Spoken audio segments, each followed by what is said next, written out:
પર્યાવરણમાં આપણો 11મો પાઠ છે વાડીમાં. એમાં આપણે જુદા જુદા ફૂલ વિશે ભણવાનું આવે છે, બરાબર ને? તો મેં તમને ઘરેથી ફૂલ લઈ આવવાના કીધા હતા, તમે બધા લઈ આવ્યા છો, સરસ મજાના. જો તો હવે આ ફૂલને આપણે શું વિશેષતા હોય, કેવા કેવા ફૂલ હોય, એ બધું આપણે જોઈએ.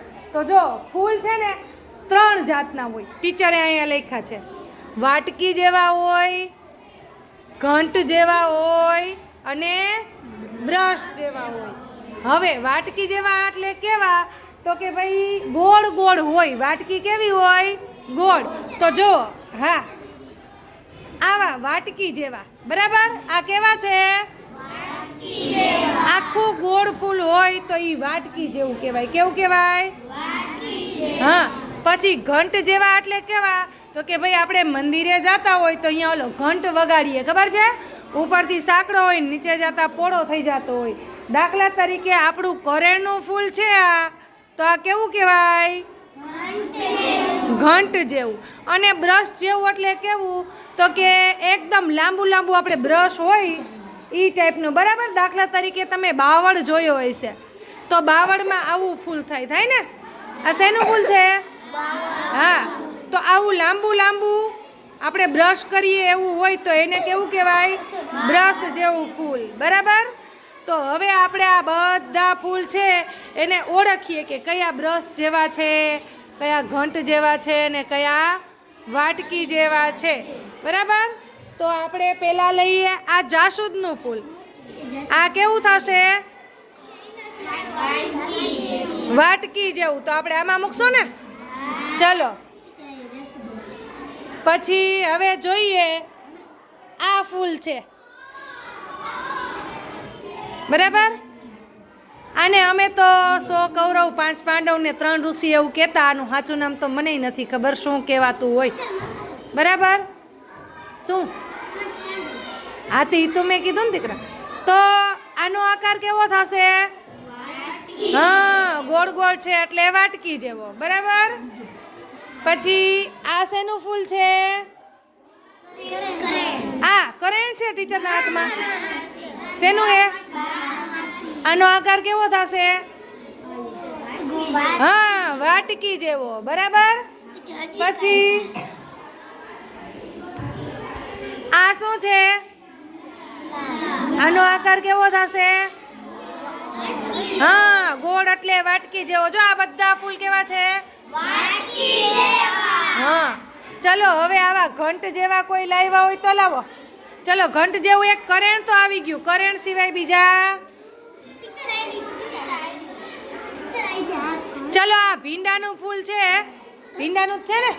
હા, ભીંડાનું ફૂલ છે પણ બંધ હે, હજી ખીલેલું નથી, એટલે આને શું કહીશું આપણે?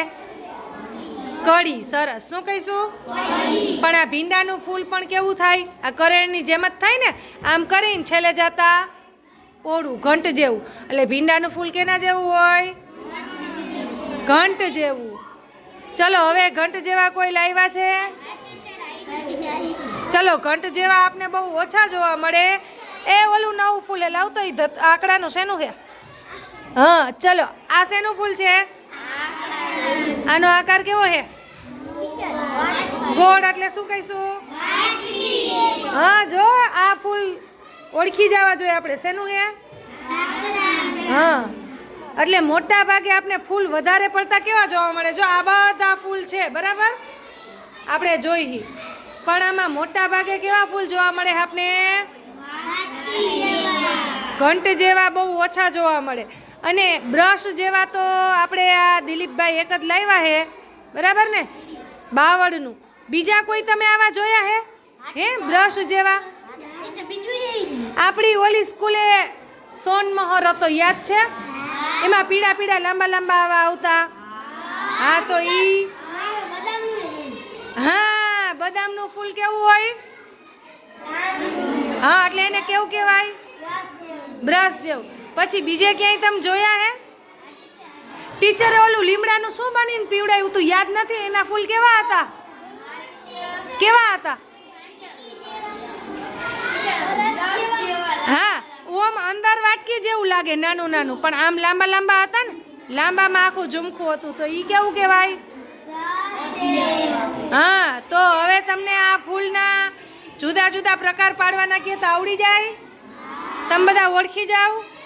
હે, પરીક્ષામાં પૂછે કે ભાઈ બ્રશ જેવા ફૂલ બતાવો, એના નામ 3-4 લખી નાખો, ઘંટ જેવા, તો તમે હવે ઓળખી જાઓ કે કયું ફૂલ કેવું કહેવાય? હે, ઓળખી જાઓ ને? નીતિનભાઈ, વાટકી જેવા ફૂલ ક્યાં ક્યાં હે? ગુલાબ, પછી જાસૂદ, હા, પછી આ શેનું હે? આટલાનું, શેનું હે આ? શેનું છે? હા, કરણનું, હા પંચ, હા, ઈ 100 કૌરવ 5 પાંડવ ને 3 ઋષિ. અને ઘંટ જેવા કીએ તો કેના નામ લખશો? ભીંડા, હા, હવે તમે ઘરે જઈને બધા ફૂલ ચેક કરજો આવી રીતે વ્યવસ્થિત કે કેનો આકાર કેના જેવો હે, વાટકી જેવા ક્યાં હે, ઘંટ જેવા ક્યાં હે, બ્રશ જેવા ક્યાં છે.